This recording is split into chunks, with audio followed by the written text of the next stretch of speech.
Hello everyone, कैसे हैं आप सब। एक बार पुनः सी कोचिंग क्लासेस पर स्वागत है। उम्मीद करता हूं आप सब अच्छे होंगे, मस्त होंगे, बेहतर होंगे, आपकी पढ़ाई भी बेहतर चल रही होगी। बच्चों, क्लास 12 फिजिक्स एनसीईआरटी का जो न्यू बैच स्टार्ट किया था, जिसमें आपका फर्स्ट चैप्टर ही चल रहा है, जिसमें आज का टॉपिक है निरक्षी स्थिति या अनुप्रस्थ स्थिति। आप लोग बारीकी से समझिएगा, तभी ये थ्योरम आपको समझ में आएगा और एक भी डाउट नहीं छूटेगा, ये मेरा वादा है आपसे। लेकिन आप समय दीजिएगा, लास्ट तक जरूर देखिएगा। और बच्चों, इसके पहले मैंने जो भी वीडियोस प्रोवाइड किया है वो आपको प्लेलिस्ट में मिल जाएगा। चलिए शुरू करते हैं। आप लोगों ने पढ़ा होगा वैद्युत द्विध्रुव। जब दो आवेश अल्प दूरी पर, विजातीय आवेश है, परिमाण समान है लेकिन अल्प दूरी पर स्थित है, तो उसे हम बोलते हैं वैद्युत द्विध्रुव। अब इस वैद्युत द्विध्रुव के अक्ष पर कोई बिंदु है तो उसे अक्षीय स्थित कह देते हैं। वैद्युत द्विध्रुव के सापेक्ष अक्षीय स्थित कह देते हैं। लेकिन यदि उसके लंबवत है ना, उसके अक्ष पर ना होकर उसके लंबवत स्थित है, तो फिर आपका वो निरक्षीय स्थित कहला जाता है। थोड़ा सा मैं यहां पे आपको समझा दूं डायग्राम से कि मान लीजिए आपका ये वैद्युत द्विध्रुव है। एक आप यहां पर प्लस क्यू ले रखे हैं और एक आप माइनस क्यू ले रखे हैं। अब इसी के अक्ष पर कोई बिंदु है जहां पर हमें तीव्रता ज्ञात करनी है, तो वो आपका कहलाता है अक्षीय स्थित। क्या कहलाता है बच्चों? अक्षीय स्थित। मैंने कहा ए बी वैद्युत द्विध्रुव है, समान परिमाण के दो विजातीय आवेश जब अल्प दूरी यानी पास पास स्थित होते हैं तो इनका समूह वैद्युत द्विध्रुव कहलाता है। इसके बढ़ाए गए अक्ष पर यदि कोई बिंदु स्थित है तो उस बिंदु को अक्षीय स्थित कहते हैं और इस अक्षीय स्थित पर भी हम तीव्रता निकाल सकते हैं। लेकिन वहीं पे अक्ष पर ना होकर के इस वैद्युत द्विध्रुव के लंबवत स्थित हो, लंबार्धक पर स्थित हो। लंबार्धक मतलब ये बीच में अर्धक पर, लंब भी डाला गया और अर्धक पर स्थित हो, लंबार्धक पर स्थित हो, तो ये जो बिंदु है ए के सापेक्ष और बी के सापेक्ष निरक्षीय स्थित कहलाएगा। मतलब वैद्युत द्विध्रुव के सापेक्ष निरक्षीय स्थित कहलाएगा। तो सबसे पहले तो वही समझना जरूरी है कि निरक्षीय स्थित है क्या। जब कोई बिंदु जिस पर हमें विद्युत क्षेत्र की तीव्रता ज्ञात करनी हो, ठीक है, वो द्विध्रुव अक्ष की लंबवत रेखा पर स्थित हो, लंबार्धक पर स्थित हो, तो वो जो आपका बिंदु है निरक्षीय स्थित कहलाता है। अच्छी स्थिति भी समझ में आया कि वह बिंदु जिस पर हमें तीव्रता ज्ञात करनी है वो वैद्युत द्विध्रुव के बढ़ाए गए अक्ष पर स्थित हो। हमने अक्ष बढ़ा दिया, बढ़ाए गए अक्ष पर यदि स्थित है तो आपका अच्छी स्थिति कहलाता है। लेकिन लंबार्धक पर स्थित होता है बच्चों, लंबार्धक पर, तो आपका क्या कहलाता है? वो निरक्षीय स्थिति कहलाता है। अब चलते हैं इसके थ्योरम पर, और थ्योरम मजा आएगा लेकिन आप लोगों को थोड़ा सा ध्यान देना पड़ेगा, बारीकी समझना पड़ेगा। क्योंकि भाई साहब, जितना कोई आसान समझेगा उतना आसान होता नहीं है, मतलब, और जितना कोई कठिन समझेगा उतना कठिन भी नहीं होता है। ऐसा क्यों कह रहा हूं? ये आपके पढ़ने के ऊपर डिपेंड है, आप कितना अच्छे तरीके से इसको पढ़ रहे हैं। तो चलिए बच्चों, अब थ्योरम को समझते हैं। इसके आगे मेन थ्योरम ही होता है। स्टेप बाय स्टेप चलेंगे, एक एक पॉइंट को लेकर चलेंगे। आप लोगों को बस इतना करना है, लास्ट तक थोड़ा ध्यान से पढ़ना है, समझना है।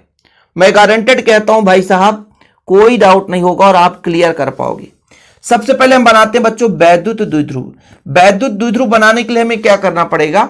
दो समान परिमाण के दो विजातीय आवेश लेते हैं। तो यहां पर हम लेते हैं माइनस क्यू आवेश और यहां पर ले लेते हैं बच्चों प्लस क्यू आवेश, प्लस क्यू आवेश। तो ये वैद्युत द्विध्रुव हो गया। इसको यहां पे हम मिला देते हैं, ठीक है। इसको हम बी दे देते हैं और इसको हम ए दे देते हैं, मतलब ए भी एक वैद्युत द्विध्रुव हो गया। अब इसके लंबार्धक पर स्थित है।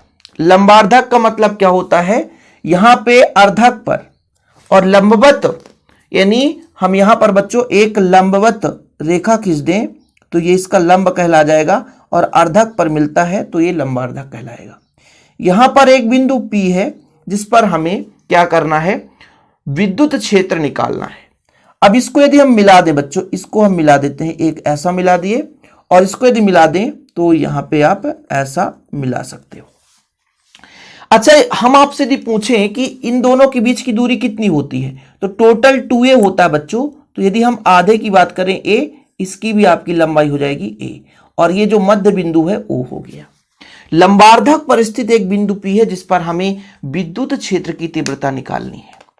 अब आप सबको पता होगा कि यदि मैं कह दूं कि मान लीजिए प्लस क्यू के कारण दो यहां पे तीव्रता होगी ना, एक प्लस क्यू एक माइनस क्यू के कारण, तो प्लस क्यू के कारण जो तीव्रता होगी बच्चों, तो इसके दिशा में प्लस क्यू से बाहर की ओर चलती है, तो तीव्रता की दिशा इधर बाहर की ओर होगी, मतलब E1 की दिशा बाहर की ओर होगी। ऐसा क्यों?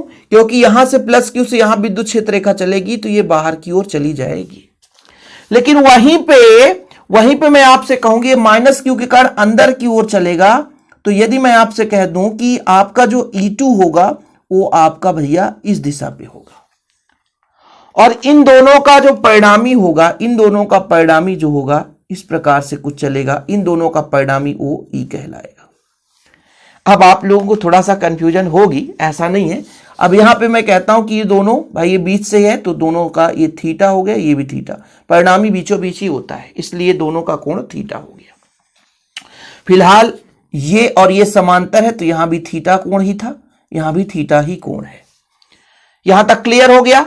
अब ये जो E1 और E2 देखिए, इस बिंदु के लिए E1 और E2 दोनों का यहां पर तीव्रता होगा, दोनों का तीव्रता होगा, लेकिन यहां पर बच्चों सीधा सीधा किसी के लिए नहीं है, इसलिए इसको दो घटक में बांटेंगे, एक क्षैतिज घटक और एक लंबवत घटक।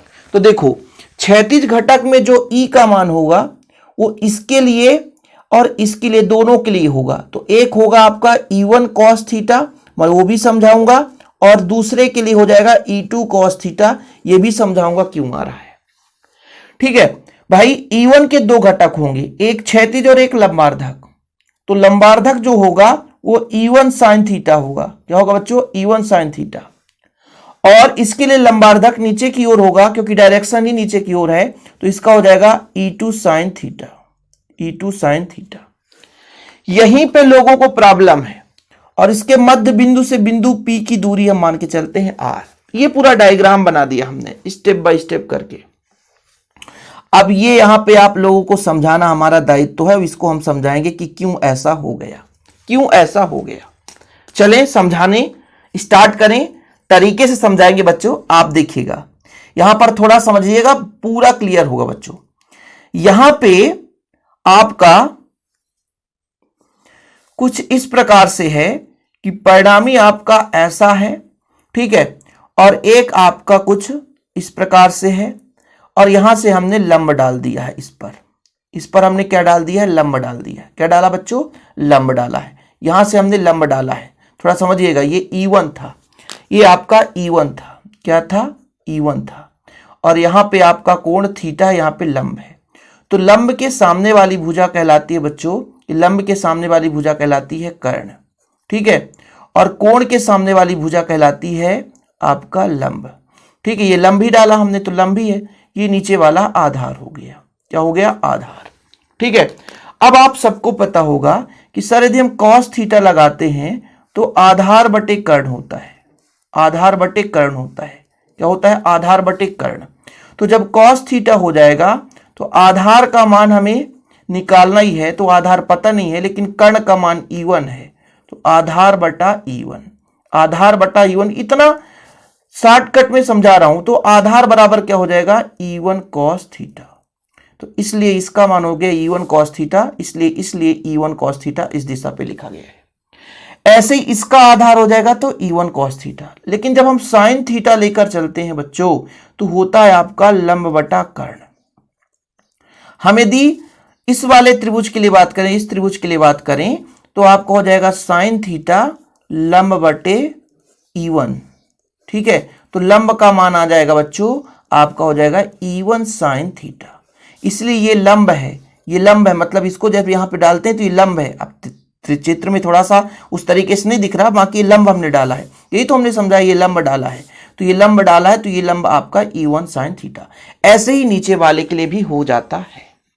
अब जिसको इतना समझ में नहीं आ रहा, थोड़ा सा त्रिभुज में भी दिक्कत हो रही है, तो इतना समझ लेना आप लोग, ये आपका आधार है और ये आपका लंब है। तो लंब में हमेशा साइन से विभाजित करते हैं और हम आधार को cos से। तो E1 को दो घटकों में बांटेंगे, E1 sin theta, E1 cos theta, और E2 को भी दो घटकों में बांटेंगे, E2 sin थीटा और E2 cos थीटा। लेकिन ये जो E1 sin थीटा और E2 sin थीटा एक दूसरे के विपरीत है, तो ये एक दूसरे को निरस्त कर देंगे, केवल परिणामी जो तीव्रता आएगी इन्हीं दोनों के योग के बराबर होगा।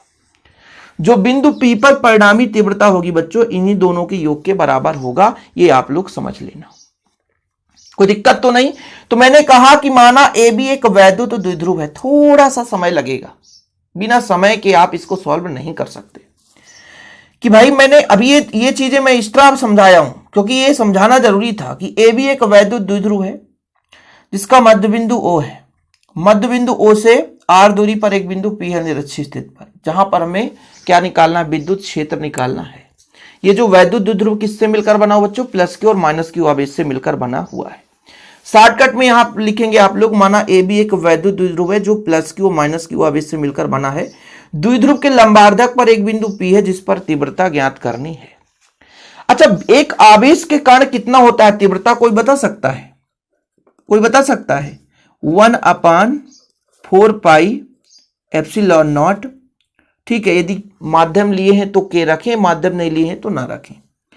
Q/r² मतलब दूरी। जैसे मैं आपसे कह दूं कि प्लस Q के कारण बिंदु P पर तीव्रता कितना होगा, तो यहां से दूरी AP², तो यहां पर हो जाएगा आपका AP²। ठीक है, ऐसा क्यों कह रहा हूं, ये प्लस Q आवेश के कारण, प्लस Q आवेश के कारण मतलब ये जो प्लस Q है ना, इसके कारण बिंदु P पर तीव्रता आ गया। ऐसे बच्चों हम E2 निकालें तो ये माइनस Q आवेश कारण यहां पर तीव्रता कितना हो जाएगा जानते हैं, 1/4 पाई एप्सिलॉन नॉट Q/, यहां से दूरी कितना बच्चों, BP²। BP²। इसका जो डायरेक्शन था बाहर की ओर था, लेकिन इसका डायरेक्शन इधर है। मतलब जो आपका A से P की दिशा में तो AP के अनुदिश था, लेकिन यहां पर बच्चों P से B की ओर है तो P से B की दिशा में है। ये समझाना चाहता हूं क्योंकि किसी आवेश के कारण किसी बिंदु पर तीव्रता 1/4 पाई एप्सिलॉन नॉट Q/r² होता है। R का मतलब होता है उस आवेश से बिंदु की दूरी, उस आवेश से बिंदु की दूरी। इसलिए मैंने यहां पर लिख रखा है कि बिंदु A पर प्लस Q आवेश के कारण तीव्रता बच्चों E1 = 1/4 pi epsilon not Q/AP²। ठीक है, समीकरण 1 दे दिया। और माइनस Q के कारण E2 = 1/4 pi epsilon not Q/BP²। तो यहां पर BP² तो किया हूं, लेकिन P से B के अनुदिश, यहां पे दिशा इसीलिए मैंने बताया है ताकि आपको किसी भी प्रकार से डाउट ना हो सके। ठीक है बच्चों, डायग्राम यहां पे बनाई है, यहां पे भी आप थीटा दे सकते हो, यहां पे आप थीटा दे सकते हो। यहां पर मैंने ये कहा कि E1 की दिशा तो बाहर की ओर थी, लेकिन E2 की दिशा बच्चों आपके अंदर की ओर है, ये भी मैंने कहा। अब यहां पे जो आपका परिणामी है वो दोनों का लग रहा है, एक तो आपका E1 cos थीटा का भी क्योंकि ये दोनों का आधार है, और दूसरा बच्चों आपका E2 cos थीटा, ये दोनों लग रहा है यहां पे। ठीक है, ये चीजें हैं। ठीक, तो ये डायग्राम आपने समझा कि AB एक वैद्युत द्विध्रुव प्लस Q और माइनस Q आवेश से मिलकर बना है, दोनों के बीच की दूरी 2a है। लंबार्धक O से R दूरी पर एक बिंदु P है जिस पर हमें क्या निकालना है, वैद्युत क्षेत्र की तीव्रता ज्ञात करनी है, यानी विद्युत क्षेत्र की तीव्रता निकालनी है। अब A का डायरेक्शन इधर है, मतलब A से डायरेक्शन इधर, क्योंकि प्लस Q आवेश से विद्युत क्षेत्र रेखाएं बाहर की हो जाती है, लेकिन यहां पर माइनस आवेश के कारण विद्युत क्षेत्र की दिशा इधर है। अब इसको हम दो घटकों में बांटेंगे, जो E1 है इसको दो घटकों में बांटेंगे, तो क्षैतिज के लिए E1 cos थीटा, ऊर्ध्वाधर के लिए E1 sin थीटा। यदि हम E2 की बात करें, इसको भी दो घटकों में बांटेंगे, तो क्षैतिज के लिए E2 cos थीटा और ऊर्ध्वाधर के लिए E2 sin theta. E1 sin theta और E2 sin थीटा एक दूसरे के विपरीत है, मैं इतना लंबा चौड़ा बिल्कुल नहीं लिखूंगा। E1 sin थीटा और E2 sin थीटा एक दूसरे के विपरीत हैं, इसलिए एक दूसरे को निरस्त कर देंगे। केवल और केवल जो परिणामी तीव्रता होगी इस क्षैतिज के कारण होगी बच्चों, जो परिणामी तीव्रता होगी, यानी बिंदु P पर परिणामी तीव्रता, बिंदु P पर परिणामी तीव्रता मैं लिखूंगा नहीं, सिर्फ समझा रहा हूं। तो E इक्वल कितना हो जाएगा, E1 cos theta plus E2 cos theta. और यदि किसी आवेश से वह बिंदु समान दूरी पर है, मतलब दो आवेश हैं, परिमाण में भी समान है और समान दूरी पर वो बिंदु है, तो दोनों का तीव्रता क्या हो जाएगा, समान हो जाएगा। कहने का तात्पर्य ये हुआ कि यहां पे आपसे कह दूं कि E1 cos थीटा है, तो ये जो E2 है ये भी E1 cos थीटा हो जाएगा। ऐसा क्यों, क्योंकि E1 और E2 दोनों बराबर होगा। ऐसा क्यों बराबर होगा सर, देखो यहां से भी दूरी समान है, यहां से भी दूरी समान है, दोनों आवेशों से बिंदु P की दूरी समान है। जब दूरी समान है और आवेश का परिमाण भी समान है, भले भी जाती है, आवेश का परिमाण समान है, जब आवेश का परिमाण समान है तो तीव्रता भी समान हो जाएगी। मतलब E इक्वल कितना हो जाएगा 2E1 cos थीटा। ठीक है, अब आप कहोगे सर E1 का वैल्यू पुट कर दें, बिल्कुल पुट कर दो। कितना है 1/4πε0 Q/r²। r का मतलब दूरी, A से P तो AP²। और यहाँ पे आपका cos थीटा तो cos थीटा रहने दो। इसको आप जो भी समीकरण दिए हैं वो दे दो, समीकरण 3 है 4 है जो भी रखना हो दे दो। सही है कि नहीं? यहां तक क्लियर बच्चों? किसी को कोई प्रॉब्लम तो नहीं है? बिंदु P पर परिणामी तीव्रता निकाल रहे हैं, चिंता ना करो हम पूरा दिखाएंगे, नहीं तो सोच लो कि सर लास्ट में स्क्रीनशॉट का भी मौका देंगे, हम पूरा समय देंगे। वीडियो को रोक करके आप लिख भी सकते हो। अब मैं इस AP का वैल्यू निकालना चाहता हूं, cos थीटा का वैल्यू निकालना चाहता हूं, तो एक पाइथागोरस प्रमेय लगाऊंगा। त्रिभुज देखिएगा ना, त्रिभुज AOP में ये आपका पाइथागोरस प्रमेय, क्योंकि यहां पे लंबवत है मतलब 90 डिग्री। त्रिभुज AOP में पाइथागोरस प्रमेय से, पाइथागोरस प्रमेय से, पाइथागोरस प्रमेय क्या कहता है? कर्ण का वर्ग, कर्ण आपका AP है, ये कर्ण है, इक्वल लंब का वर्ग प्लस आधार का वर्ग, यही तो होता है। या आधार का वर्ग कर सकते हो आप, OA का स्क्वायर प्लस OP का स्क्वायर, मतलब ये और ये दोनों, मतलब सबसे बड़ी जो भुजा है उसका वर्ग अन्य दो भुजाओं के वर्गों के योग के बराबर होता है। अब बच्चों AP² का मान यहां से आ जाएगा, इसका मान A हमने मानकर चला है और OP का मान हमने R मानकर चला है। OP का मान R हमने माना, O से P की दूरी R है। तो यदि AP की वैल्यू निकालें हम तो √ हो जाएगा A² प्लस R²। यहां तक क्लियर है? और हम cos थीटा भी निकालना चाहते हैं। cos थीटा का सूत्र क्या होता है? आधार बटे कर्ण, आधार बटे कर्ण। आधार हमारा कौन सा है इस त्रिभुज के लिए? OA, OA हमारा आधार है, कर्ण हमारा AP है। कहां से कर्ण? A से P, तो ये कर्ण AP है। तो इसका वैल्यू आ जाएगा, OA का मान कितना है हमारा? OA का मान स्मॉल a और AP का मान आपका वैल्यू यहाँ पे है ये A² प्लस R²। तो ये दो वैल्यू हमें प्राप्त हो चुके हैं, AP और cos थीटा। इसका मान हम समीकरण 3 में रख सकते हैं।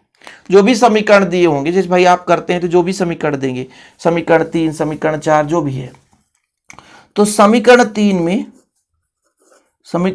में क्या करेंगे? मान रखने पर, मान रखने पर और मान रख के कैलकुलेट कर दो। E इक्वल देखिएगा बच्चों 2 है तो 2 रहने दो। E1 का मान हमारे पास है ही है 1/4πε0। Q है तो Q हो जाएगा AP²।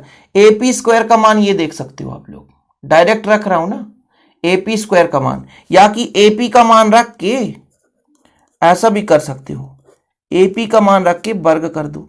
और cos थीटा का मान क्या है? ये Q है ना, cos थीटा का मान यहाँ पे A/√A² प्लस R²। ठीक है बच्चों, कोई दिक्कत तो नहीं है। अब यहां पर देखिएगा, यहां पर इसको यदि जोड़ दें तो 2QA होता है, 1/4πε0 रहने दीजिए, यहां पर 2QA हो जाएगा। लेकिन यहां पे क्या क्या बचेगा सर? यहां पे वर्ग से वर्गमूल खत्म, सही है, तो A² प्लस R² बचेगा।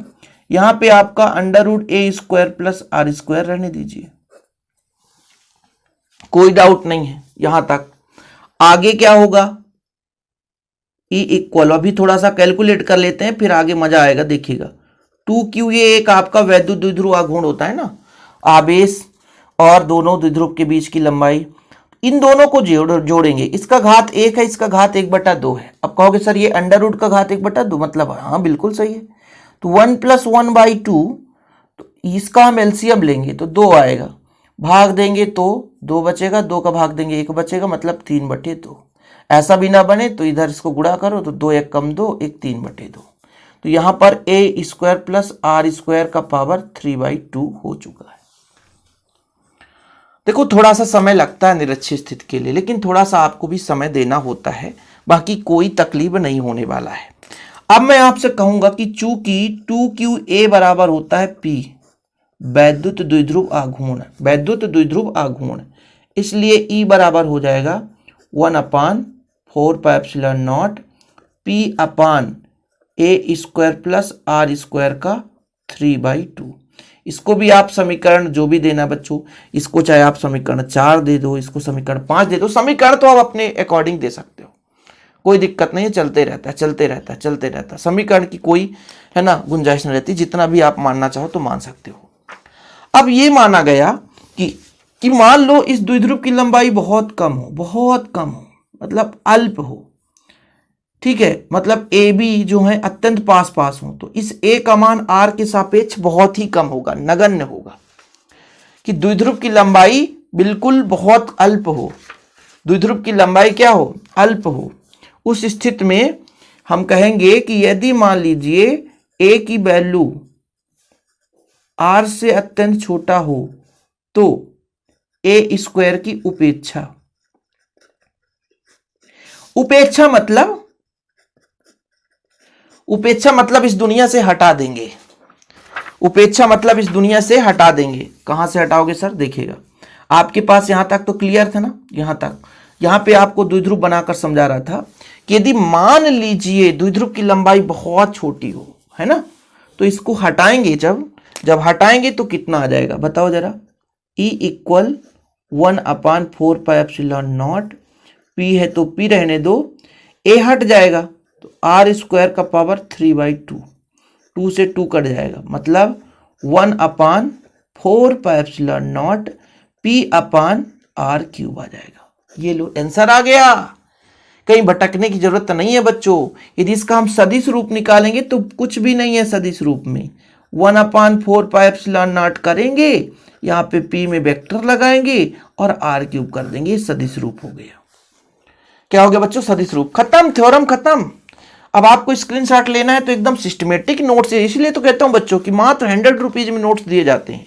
देखिए मैंने कहा बिंदु P पर परिणामी तीव्रता, दोनों को जोड़ दिया।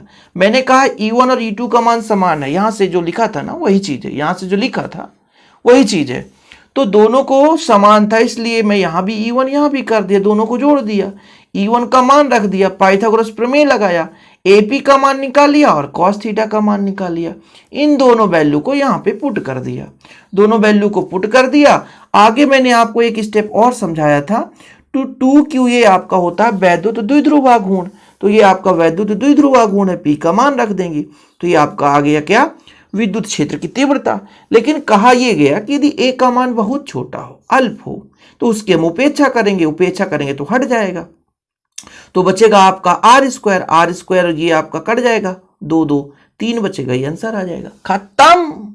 हाँ थोड़ा सा समय तो लगेगा भाई, क्योंकि थ्योरम पढ़ने आए हो और एक एक स्टेप समझना चाहते हो, तो ये चीजें क्लियर है। सबसे ज्यादा जिसको परेशानी हुई होगी मैं मानता हूं कि यहां पे हुई होगी कि ये कहां से आ गया, ये साला, ये थोड़ा सा समय ज्यादा भी लग गया और लोगों को कंफ्यूज भी किया, लेकिन समझाना जरूरी था ना कि E1 cos theta, E1 sin theta, E1 cos theta कहां से आ रहा है, तो इसको मैंने एक त्रिभुज बनाकर समझा दिया।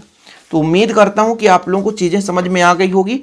यदि आपने नोट्स नहीं लिया है तो कांटेक्ट नंबर लिख लें 9685299149, 9685292949, इस नंबर पर आप कांटेक्ट करें, नोट्स प्रॉपर रूप से प्राप्त करें और विधिवत तैयारी करें। फिलहाल अभी के लिए तो इतना ही। जय हिंद, वंदे मातरम।